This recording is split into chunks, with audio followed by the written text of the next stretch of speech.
මේ දවස්වල ඩොලර් එකත් හරියට වැස්ස වගේ, වැස්සත් හරියට ඩොලර් එක වගේ. දෙන්නම එකතු වෙලා කරන්නේ ජන ජීවිතය අඩාල කරන එක. මේක තමයි ජීවිතයේ ස්වභාවය. දවසක වැඩි වෙන ඩොලර් එක යහපත් චේතනාවෙන් අපිත් බලාපොරොත්තු වෙනවා දවසක අඩු වෙයි කියලා.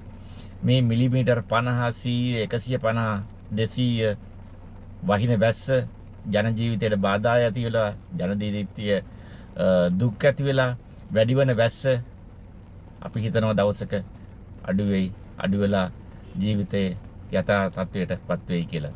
ඉතින් දෙන්නම එකතු වෙලා කරන්නේ ජන ජීවිතය අඩාල කළා, ජන ජීවිතයට කරදර ඇති කළා, ජන ජීවිතය වෙනස් කරන එක.